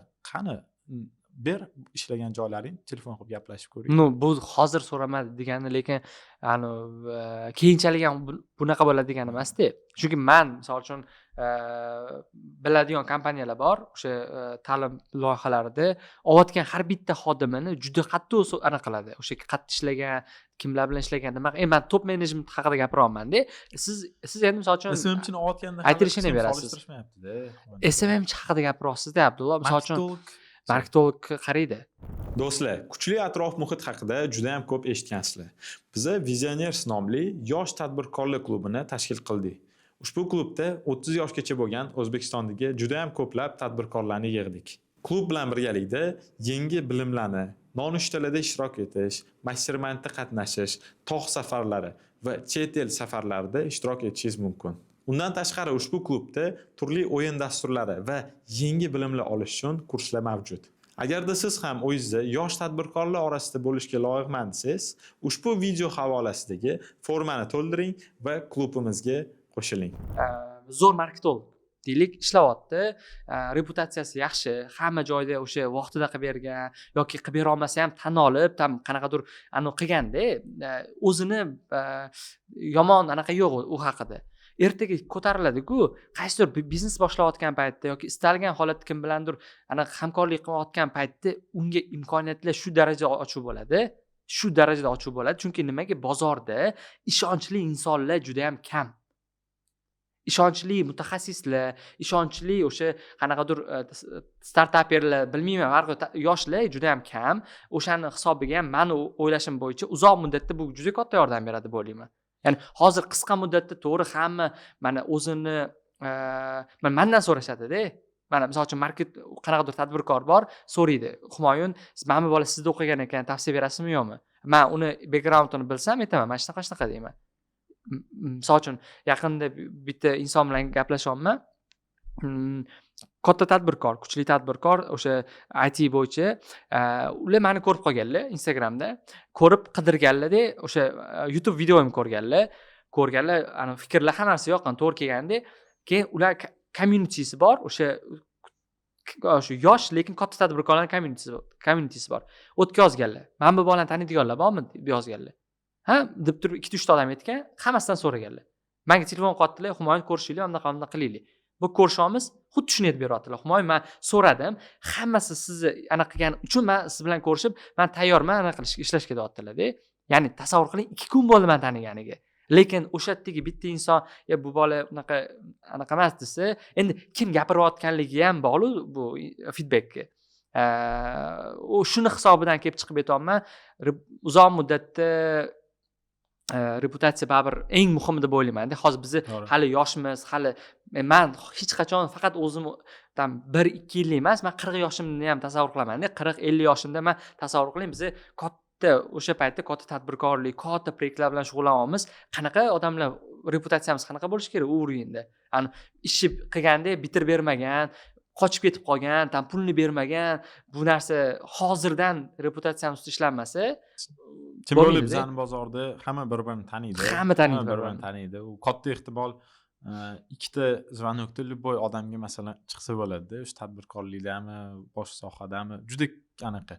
Va Amerikada har bitta masalan usluga biznesida bir bilmadim 10 ga yaqin, 100 ga yaqin sayt bor. Hamma joyda o'dziv. Hamma joyda. Bizda oddiy restoranlarning o'zifini hech kim qo'ymaydi. Men aniq qisman qarshiman dedim-ku, to'g'ri, reputatsiya juda katta rol o'ynaydi. Biz ham juda ham harakat qilamiz. voz kechamiz qancha narsadan no masalan hozir prioritetdami desangiz men o'ylayman hali biz yetib kelmadik именно mana shu reyting bo'yicha baholashga reputatsiya bu bizda bitta filtr bor ochdi davlat masalan tadbirkor ham hali pul anaqada kamda bizda ular arzonni qidirishadi nisbatan arzonni o'shanga anaqa qilishadi man unaqa mana shunda anaqamiz mana manga bilmayman juda ko'p tadbirkorlar chiqadi misol uchun tanigan bilgan odamlar man tayyorman mana 2-3 ming dollar marketologga berishga humoyun bormi narvani marketolog deydi man bo'lsam hozir marketing bilan shug'ullanmayman ancha bo'ldida lekin so'raydi tavsiya misol uchun bitta odam tavsiya qilsa olib ishlashga tayyor lekin o'shanaqa insonlarni o'zi kam aytgan narsani bajaradigan insonlar nimaga desam yaqinda ham shunaqa narsa juda ko'payib ketyaptida manga 2-3 odam chiqyapti aytaylik bitta o'quvchi bo'lgan man bilmayman-ku hamma o'quvchini kimligini backgroundini bilolmayman-ku kursda ham o'zi qanchadir summasini to'lamaganda manga bittasi chiqyaptida mana shu anaqasida o'qigan ekan shu uchun ishlovdim pulni qilib bermadi deyapti yana bittasi chiqyapti mana shu qarzi bor edi aka anaqa emasmi deyapti 2 ta odam chiqyaptida man o'ylayapman bu ertaga qayergadir ko'chib ketadimi deyapman-da chunki bozor kichkina o'zi bir biladi hamma 200-300 odam borda misol uchun hamma bilsa bo'ldi u odam bilan hech kim ishlamaydi nima uchun u o'sha qanchadir kichkina arzimagan summa evaziga butun boshli nomini qora qilish kerak o'sha narsa meni anaqa qilib qo'yadi yomon yo'qda u bolani kelajagi katta ehtimol bilan ertaga qattiq ishlab beradi ekan to'ppa-to'g'ri qo'shilaman anaqa 100% reputatsiya juda katta rol. Men ikkinchi tarafga ham fokus qarataylik deyapman. Qaysi ma'no reputatsiya qilmasin emas, tadbirkor ham reputatsiya bo'yicha filtr qilsin deb aytayapman. Meni argumentim hozirgi tadbirkorlar qarashmayapti. Chunki mana biz ham ko'p tenderlarda qatnashamizda, katta holding, siz ham taniysiz, bir 20 tacha kafenyasi bor, o'zi ham zo'r tadbirkor, katta biznes. Biz tenderda qatnashdik, ular bilan kelishuv qilindi, zo'r hammasi. Iraz bo'otida boshqa umuman qanaqadir kichkina IT kompaniyaga zakaz berishyapti. Oradan 10 oy o'tdi, biz o'sha kuni ko'rishdik, biznes egasi bilan o'sha o'zini kafenyasi. So'rayman, nima bo'ldi? Yo'q dedi. 3 oydan beri aloqada. Unaqa keyslarchi, men bir har 2 oyda bir katta o'tda endi masalan marketingda 1000-2000 mingdir, ITda 30 ming 40 minglik loyihalarda ham shunaqa bordi. Men neujeli deyman-da, men 30 mingga tushding, tiling kuydi. Keyingi galam shunaqa qilish, u qanaqa surishlar o'zi, u qanaqa kompaniya, masalan nechidan beri ishlayapti, nima proyekt qilgan, gaplashib ko'rdingmi? Yo'q. Qanaqadir immunitet yo'qda tekshirib ko'rishga bizda. Men shu tomonga ham e'tibor beraylik deyman. Bitta odam bilan ishlayaptimi? Gaplashib ko'rsam, kim bilan ishlagansan o'zi? Qani, ber nomerni. U bitta nomer emas, 10 ta nomer ber, telefon qil, hammasiga erinmasdan. Erta 2-3 oy vaqtingni masalan, pulingni tejab qoldi. Men o'zi eng katta afsuslanganlarim shu paytgacha, masalan, zapusk proyektlarida ham o'sha backgroundini o'rganmasdan ishlagan odamlarim bo'lgan. Ya'ni men o'zi bilan gaplashib, o'zini fikrini qarab va qadriyatlarini yomonman demaydi. Yo'q, gaplashganda voy, mana shunaqa keyin bilaman deb, mana bunaqa bo'ldi desamki, mendan so'ramaysiz, men aytardim bu bola haqida feedback degan narsalar bo'lgan. O'shaning uchun bu muhim narsaligini men juda ham tushundim va hozir xodim olamanmi, kim bilandir ishlaymanmi, maksimalni surishtiraman. O'sha ishonchli insonlardan maksimalni surishtiraman. Chunki hozir ko'proq vaqt sarfli, ertaga men afsuslanib o'tirgandan ko'ra. Hozir ishonchim komil bo'lsin, keyin ishlaydigan qaror kelganman. Xodim olayotganda ikkilansam, bitta savol beraman. Nima sababdan ishdan ketgansan deyman. Agar u yoq tomonning rukovodствоsi sabab yotsa, u yoqda ishlaydigan любой bitta bolani kontakt topaman. Endi rukovodствоga chiqmayman, chunki bizda mana bunaqa keyslar bo'lgan. O'tda xo'jayinni masalan qarori bilan bo'shatilganda-yu bola yoqmaganda, biz ishga ketganda olmay qo'ya qolinglar devoradi-da. O'tda ishlayotgan qaysi bola, "Men bola nimaga ketgan sizlardan?" deyman. Agar ikkalasi ikki xil aytsa bo'ldi, demak tushunarli. Bu bola o'zini maqtayapti. O'tda nimadir minus qilganki, ya'ni bizga no shu yerda men o'zi biz ham katta xato bizga aytishgan, eski ish joyidan ham aytishgan. Bu bola bo'lmaydi, bizda mana bunaqa men olganman ishga. Xuddi shu muammoni bizda ham qilgan. Ya'ni o'zim ham eshitmagan joylarim bor. No nimagadir bizda anaqa tavsiya, o'sha odzivlar uncha zo'r ishlamayapti-da hozircha. Bu ham bozorni o'sishi bilan bog'liq deb o'ylayman. Bozor rivojlangan sari bularga e'tibor qaratilishni boshlaydi-da. Podkastimizda menimcha eng ko'p berilgan fikr shu bozor o'sishi deyildi. Shunday ko'raman-da. Umumiy, hamma bilan podkast qilsak, hamma aytadi bozor. Endi men o'zi sal besabirroqman, tez bo'lishini xohlayman. Yaxshi hozir bir ikkita men eshitdim, IT loyihalar chiqdi. Shu odzivlar bilan ishlaydigan. Menimcha ular ham tezlashib ketsa, misol mana IT kompaniyada Animixsoft odzivlar. Bitta ham odziv yo'q. Qidirsangiz Instagramda, Google'da hech kim odziv qo'ymagan. Odamlar o'rgansa, kimdir yozadi 4 yulduz misol uchun. Nimaga vaqtni o'tkazib yubordi? Kimdir yozadi 5 yulduz, молодцы, biz ham buncha foyda oldik. Biz ham kompaniya ham odziv anaqasini reytingini ko'ramiz. 4.2, 3.1, 4.5. Men ham aytaman. Hozir meni xayolimda men kompaniyam eng zo'ri, yaxshi IT kompaniya, lekin odamlar obyektiv baho qo'ysa, reyting qo'ysa, meni ham как direktor sifatida ishim paydo bo'ladi. 4 yulduzdan 5 yulduzga olib chiqish, masalan 3 yulduzdan 4 yulduzga olib chiqishdi. Yaqinda aniq iPad'im buzilib qoldi-da. Короче, yonmay qoldi. O'sha Samarqand darasidagi bitta joyga kirdim. Mana shu tuzatib beringlar desam, qarasam oddiy narsa tezda tuzatib berdi-da. Keyin nechta pul bo'ladi desam, aka qo'yavering dedi. Bitta iltimos anaqa baholab keta olasizmi dedi anaqada. Men qarayapman, молодец bo'lman. O'sha bular o'ylayapti-da. Masalan, hozir o'sha yerda men 50 mingdan ko'ra yoki qanchadir summadan ko'ra o'zini reytingi haqida o'ylayapti. Bu o'sha qoyil deb o'ylayapman-da. Men yozda Moskvada bir 10 kunmi bo'ldimda, ishonasizmi? Har kuni kamida 3 ta odziv qo'yganman. Hamma men kafe kiryapman, aniq keladi. Chef Powerdan desert keladi. Aksent iltimos qo'yadi. Aniq chivi shart emas, odziv qo'yib qo'yadi. Aniqga kirasiz, bitta joyga kirasiz, masalan, торговый sentrga nimadir aksiya bo'layotgan bo'ladi, keladi, qiz bola kelib, nimadir sizga podarka berib, daychi anaqa qiling. Hamma joy odziv, hamma joy. Bizda faqat Yandexchilar o'zi so'raydi. Faqat Yandex taksi so'raydi. U ham faqatgina algoritm bo'lgani uchun, nima deydi? Interesi bor-da o'zini. Insonlar tanlamaydi. O'zini interesi bo'lgani uchun-da. Interesi hozirda, masalan, 5 olsa sirazi yaxshiroq zakaz chiqadi. O'shaning uchun anaqa zo'r interes. Hali odamlar tushunmayapti. Masalan, bitta ko'chada 10 ta kafe bo'ladi-da, o'sha odam qaysini nima deydi, tashqi ko'rinish chiroyligiga emas, odzivga qarab kirishni boshlaydi. Men hozir misol uchun o'zimda nimadir zakaz qilmoqchi bo'lsam, ovqatdan dastavka qilmoqchi bo'lsam, anaqaga qarayman, yulduzchaga, odzivga qarayman. Misol uchun men qaysidir kompaniya bor, endi o'zimni konkurentni men qilmayman umuman, chunki nima 2 marta o'sha anaqa qilgan, kechiktirib olib kelgan, shunaqa narsalar bo'lgan, bo'ldi. Men o'ylayman-da, misol uchun ularga qiziqmasmikin men bitta klientda anaqasi qanchadir muddat keladigan klient har doim hisoblaydi. Bu juda anaqa nima deydi, katta muammo. Lekin nimaga ahamiyat berishmaydi bilasizmi? Yangi klientni sotib olish juda arzon-da. Misol uchun, mana shu deylik kafenyada, любой, misol mana shu ko'chada ham bir qator nechtadir bor-da, misol. Ular nimaga o'ylab o'tirmaydi? Nimaga masalan Abdullo keldida, kofeni ustida anaqa paket tushib qolgan ekan, yoqmadi, shu bilan kelmadi. Uzr so'ramaydi yo qanaqadir skidka. Nimaga? Chunki yangi klient sotib olishda, ularga yangi klient yana 10 ming so'm, misol targetga ko'proq tiksa, yana ikkita klient kelyapti-da. Qiziq emas. Hozircha. Hozircha qiziq emas. O yüzden masalan Maxim bilasiz, lead narxi ancha past-ku bizada. Lekin mana yaqin o'sha Sherztekalar ham anaqalarda ham doim shu narsani ko'rgan bo'lsa aytayotdilar.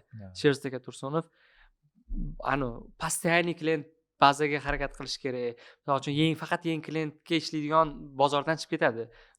To'g'ri-da, faqat yangidan nimadir yangi odamga sotish bu juda qiyin oqibatga olib ketadi-da. Almatani eng главный ko'chasi bor-da. Nomi ismi bir bola prospekt degan o'sha главный улица. O'sha ko'chada restoran ochsangiz, siz qurilishdan ko'ra yangi klient sotib olishga ko'proq pul tikasiz.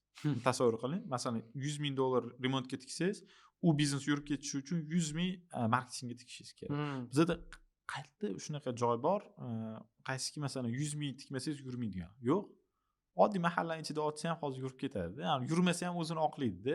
Xuddi qilib qo'ysangiz ham masalan o'zini oqlaydi. Bu o'sha baribir ozginada vaqt kerak. Vaqt kerak.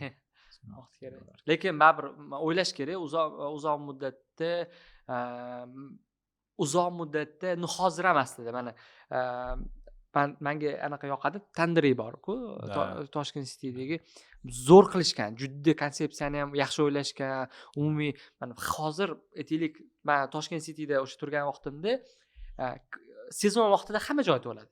Lekin sezon bo'lmagan paytda hamma joyda klient yo'q, lekin ularda klient bo'ladi. Nimaga? Chunki ularda ana shou qilib tashlaydi. O'tda anaqalarni ofitsiantlarning o'zini motivatsiyasi bor, o'tda o'sha boshlovchilar bor-da. Shuni hisobiga ham o'ylayman, hozirgacha zo'r yurib kelayotgan anaqalardan bittasi. Mana hozir qaradim, shu Google'dan Tandri'ni 3.9 ekan. Anaqasi. 3.9. Tasavvur qiling, masalan, sizga yoqadigan zo'r restoran 3.9. Chunki ular ko'proq anaqalar chet elliklar keladi. Ko'proq men aytmoqchi bo'lganim nimaga olib kelmoqchiman? Hali ancha o'stirsa bo'ladi-da. Bizning O'zbekistondagi servisni. Men nimaga mana chet el chiqsangiz, siz ham menimcha maza qilsangiz kerak. Men Moskvadachi qatga kiramasam chivi berdim. O'zbekiston chivi bermayman. Juda kam, mendan pul olib. Qatga ko'rma, nimaga? Kelishingiz bilan kuladi. Shunaqa. Saqiz so'raydi. Misol kichkina detallarga ham e'tibor berishadi. Qoshiqning ustidan ushlab olib kelmaydi, misol uchun. Anaqaga hayron qolganim, Moskvadagi hech qaysi restoranda qoshiqning ustini ochib olib kelmadi. Hammasi bundoq yirtiladigan o'zini anaqasida, qog'ozining ichida, что bilmadim qayerdan olib kelyapti. Qog'ozning ichida kelgan обязательно ovqat qalay chiqibdi deb so'radi. Bizda bilmadim bir necha foiz restoranda kelib sizdan ovqat qalay chiqibdi deb so'raydi. Juda kamda. Juda kam. Farqi yo'q. Sotib olding bo'ldi, sani muammoyingda. Ya'ni muammo chaqirishingiz kerak. Meni ovqat mamnun qilib qolibdi-yu deb. O'sha aytmoqchi bo'lgan servisni ancha yaxshilasa bo'ladi. Просто bizning tadbirkorlar hali bilishmaydi muammosini. Chunki shu reklama qilishyapti, blogerlar chaqirishyapti, вечный поток bor. Qaytyaptimi, qaytmayaptimi, aniq emasda, qiziq emas. Qiziq emas. O'shaning uchun ham setlar kam. Setlar, tizimli o'sayotgan anaqalar kamda. Shuning uchun bo'lsa. Lekin tizimli o'sayotgan hammasi обязательно reytinglarga qaraydi. Hammasi. Biz tizimli o'sayotgan imini oziq-ovqatda bir 10 tadan 4 ta 5 tasi bilan ishlaymiz. Hammasi reytingga qaraydi, hammasi. Обязательно qaraydi, kuzatib boradi, juda xatolar ustida yaxshi aniq qilishadi, ishlashadi. No, o'tda ham baribir bor. O'stirsa bo'ladigan joyi bor-da.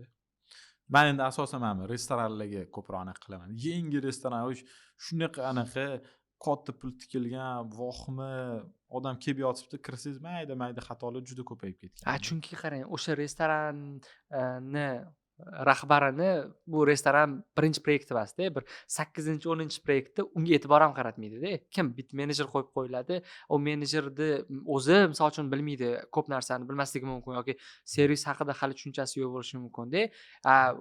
Bu yerda anaqa uzilish bo'lib qolgan. Ya'ni restoranni bu biznes sifatida o'stirishim kerak, mana qilishim kerak degan qarash yo'q deb o'ylayman. Chunki juda ko'p aksariyat katta restoranlarda rahbari ishi restoran bilan shug'ullanish emas-da.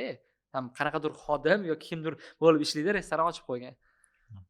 Xumalaki keyin bitta men ko'rayotgan paradoks bor. Masalan, marketing kompaniyalarini ko'raman, agentstva, marketologlarni ko'raman, SMM menejerlarni ko'raman-da. O'zligi mijoz topishga qiynalib yurishadi. To'xta, o'zing marketolog ekansan, o'zingga reklamni kompaniya qur, o'zingni masalan lead bilan ko'mib tashlaganda, o'sha leadlar bilan ishla. Qanaqadir sapojnik без сапога deydi-ku. Shu narsani sezmaganmisiz? Men juda ko'p masalan marketing agentstvalarni bilaman-da.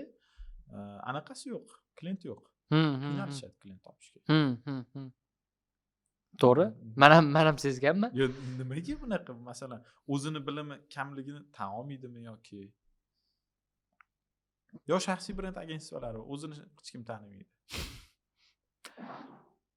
Bu yerda ham men o'ylayman, o'sha shusiz ham klient yig'yapti. Aytaylik, o'zinikini qilmasa ham klientlari bor va yetarli. Aytganingizdek, aytdingiz-ku, $500 pul yetyapti yosh studentga yoki 18 yoshli bolaga. Bu yerda $2000 yetyapti 25 yoshli oilali bitta kichkina agentstva egasiga. Nima kerak bor degan narsa ham bor deb men o'ylardim-da. Ko'pchilik bilan gaplashaman, mamna qilsam bo'lmaydimi? 10 mingga chiq, daromad mamnaqaga chiq. Keyin o'ylab qolaman, bu bolaga kerak emasda. Yo'q, men demak javob topdim. Tadbirkorlik, ya'ni madaniyat yo'q ekanda bizda. Mana faqat mana topilayotgan pul va u yetadimi yo'qmi shunda основной. Sportivniy interes deydi o'zi buni. Misol sportdachi siz Toshkentda birinchi o'rinni oldingiz, sizga yetadi, bu sizni hayotingiz. Siz hamma uchun yo jahon chempionisiz, yo sport mastersiz, yo olimpiya chempionisiz. Bo'ldi, boshqa titul yo'q. Shunaqa. Ana tadbirkorlikda hamda masalan yo nomer 1siz, yo spiska Forbes, masalan Forbes spiskasiga tushdingiz, yo nechadir milliardli, yo masalan exit qildingiz, kompaniyangizni sotdingiz. Mashida titullar, ana nimaga tadbirkorlik bo'lmasa bor, masalan 2000 agar anaqa qilsang oyligi ham ishlar, ana nima qilasan, o'zingni hayotingni riskka qo'yib, anaqada ana nima deydi, qo'mondon bo'lish xohlamagan askar emas deydi. Nima qilasan-da titulni olmasang, sportivniy interes bo'lish kerakmi deb o'ylayman-da tadbirkorda. Endi hammada unaqa emas-da. Misol uchun mana bizda kvant bor-da, bolalar bor. Mana o'zi bizga gaplashadigan odamlar ko'proq shunaqada, o'zini ustida ishlab, ham kattaroq anaqa maqsadi faqat o'sha qorni to'yishi, nimadir mashina olishi, uy olishi, bu bilan chegaralanmagan-da. Lekin aksariyat odamlarga yetadi shu. Aksariyat odamlar xayol ham qilib ko'rmaydi. Misol uchun 50 ming dollar оборот qilish yoki qanaqadir katta summa topish xayoliga ham keltirmaydi-da. Endi buni ehtiyojni uyg'ota olmaslik, bu bilmayman qanaqa qilsa bo'ladi. Da, ehtiyoj uyg'otadi. Qachonki masalan kimdir marketing kompaniyani, mana Qozog'istonda ham даже eshitganman, sotilgan kompaniyalar. Katta kompaniya qildi, qaysidir kompaniya uni sotib oldi, nechidir million masalan ishlab topdi-da. Bola chiqib intervyu beryapti qayerdadir. O'shanda uyg'onadi-da. Bizga keyslar kerak-da, menimcha. Keyslar kerak. Keyslar kerak 100%. O'sha Paymini keysidan keyin Payme masalan O'zbekistonda birinchi katta sotilgan startap bo'lsa, men bilmadim, startapga bo'lgan e'tiborlar juda oshdi-da. Nechta bolalar bo'ldi biz startap qilamiz deb, rol model paydo bo'ldi. Mana Payme'ga o'xshagan bizda ham o'xshaydi. Bizning sohada ham misol qarang, biz ingliz tilida o'sha zapusk qilganimizda, birinchi zapusk 2 yil avval qilganimizda tam 50 minglik zapusk bo'lmagan ingliz tili bo'yicha. Biz birinchi marta chiqib bitta 50 minglik qildik, keyin tam 50 ming, 60 ming, o'sha keyin 100 ming qildik. Mana hozir bozorda 100 minglik zapusk bu normal holat. Lekin biz boshlayotgan paytda, bozorga endi kirgan paytda kam bo'lganda bunaqa summali zapusklar. Hozir mana aytaylik 300 ming, 500 ming shunaqaga qarab turib bozor ketyapti-da. Bu aytgandiki kimdir o'sha plankani ko'tarib berish kerak. IELTS 9 bitta birinchi nechidir yilda bir marta chiqdi-da, keyin tap 9 da bo'lib ketdi. Hozir har yili kamida 3 ta 4 ta bor. Mana hozir aytaylik, men o'ylayman, mana yaqin orada, yaqin bir 10 yil ichida futbolda ham O'zbekistonda ancha-muncha yaxshi futbolistlar chiqadi. Chunki nimaga mana Husanov chiqdi Angliyada, o'sha juda ko'pchilikda umid paydo bo'lyapti, farzandini endi beradi, futbolga beradi. Nafaqat umid, hozir transfer market degan sayt bor. Ko'rsangiz o'zbek futbolistlarini 10 baravar ko'proq qidirishgan. Masalan, Husanov pozitsiyasida Aliqulov bor, anaqa bor, Zashni bor. Spiskada oldin transfer marketda ancha pastda turardi, kuzatishlar soni bo'yicha. Hozir ancha tepaga chiqib qolgan. Bir xil pozitsiyada. Ular o'ylashyapti, anaqa O'zbekistondan chiqqan futbolistlar ana xuddi Afrikadan oldin olishardi-ku, baquvvat anaqa. Endi yaxshi bir tomondan. Bu ham motivatsiya beradi-da. Yoshlarga bunday qarab turib ham aytadi-ku, topayotgan daromadini eshitsa, ishlov qilayotganligin eshitsa, farzandini qilib ko'r, shug'ullanib ko'r degan narsa umid paydo bo'ladi-da. Eldor Shomurodov ancha gol urdi. Zo'r men ko'raman. Abduqodir City'ga o'tganda ochilib ketdi. O'zi mana boksda shunaqa bo'lganda, mana nima Andijondan chiqadi ko'p boksyorlar. Men o'zim andijonliman. Juda ko'p Hasanboy Do'smatov, Muhammad Qodir, juda ko'p anaqalar boksyorlar chiqqan va o'tda men odamlarda shunaqa narsa-da, men boksyorlar chiqyapti, chempion bo'lgandan keyin hamma boksga beradi. Mana hamma farzandini mana Buxoroda matematikaga berishadi-yu, o'tda masalan boksga beradi-da. Chunki nimaga 3 ta 4 ta zo'r chempionlar chiqqan, endi o'zim umumiy matematikada ham shunaqa ishlaydi-yu, qancha ko'p urinishlar bo'lsa, shuncha ehtimol balandroq chempion bo'lishi. To'g'ri. Anaqada Andijonda menimcha bir 3 yildan beri birinchi sinfga faqat Hasanboylar chiqayotgan bo'lsa yomon tendensiyasi Toshkentda ish qilib hamma tradingni berayotgan bo'lsa mayli quvonlik yog'i kamera orqasida aytiladigan gaplar qoldi. Rahmat. O'zi podkastni mana oxirgi podkastlarda bitta katta insight olamiz. Hali gaplashadigan gaplar juda ko'p. O'zbek mediasida saviyali kontent oshyapti. Biz ham hissa qo'shamiz. O'zini sohasidagi ekspertlarni chaqirib, shuni aytinglar-da, ya'ni ko'proq gapirilishi kerak. Chunki nimaga? Ba'zi bir normalar bor, odamlar bilmaydi u haqida. Mana shunaqa podkastlar, har xil darsliklar orqali buni yetkazish kerak-da. Shunga men maza qildim. Menga yoqdi. Agar eng zo'r insightlaringizni kommentariyada yozib qoldiringlar. Kanalga obuna bo'lib qo'yishni unutmanglar. Shu Humoniki, rahmat kattakon. Rahmat sizga ham. Bitta mana endi bu oxirda kimlar ko'ryapti-yu bilmayman. Bitta fikr aytib ketaman. Mana shu bizda ko'rmayotgan, lekin afsus achinarliroq holat bor-da. Mana kontent bor. O'sha aytganingizdek saviyali bo'ladimi? Harakat qilayotgan kontentlar yetarli bor va odamlar qanaqadir mahsulot nimadir ko'ryapti, feedback yozmaydi. To'g'ri. Mana misol uchun men Rossiyada kuzataman-da, blogerlarni, o'sha mutaxassislarni kuzataman. Misol uchun nimadir kontent berdim, odamlar qo'llab-quvvatlaydi, o'zini fikrini yozadi. Ani prosta olov tashlash emas, bu yerda fikrni yozadi-da. Bizda bilmayman qanaqadir vaqti shu darajada yo'qmi yoki shu darajada anaqami birorta narsa uchun o'zini fikrini yetkazish yoki umuman bu pozitivniy bo'lish shart emas. Prosta fikrini yetkazsa ertaga produkt o'tishi bizda kommentariylar faqat Instagramda yoziladi. Unda ham hate faqat hate yoki prikol. Shunaqa. Yo, men YouTube kuzatadigan auditoriyaga ishonaman. Bu meni anaqa nima deydi? Katta umidim-da. To'g'risi men YouTube'ga hozir kichkina prosmotrlar bo'lsa ham nimaga o'sha davom ettiryapman kontent qilishga. O'tdagi auditoriya boshqa. Mana hozir YouTube ko'rayotganlar ham sizlar men uchun Instagramda 30 mingtadan ancha muhimroqda.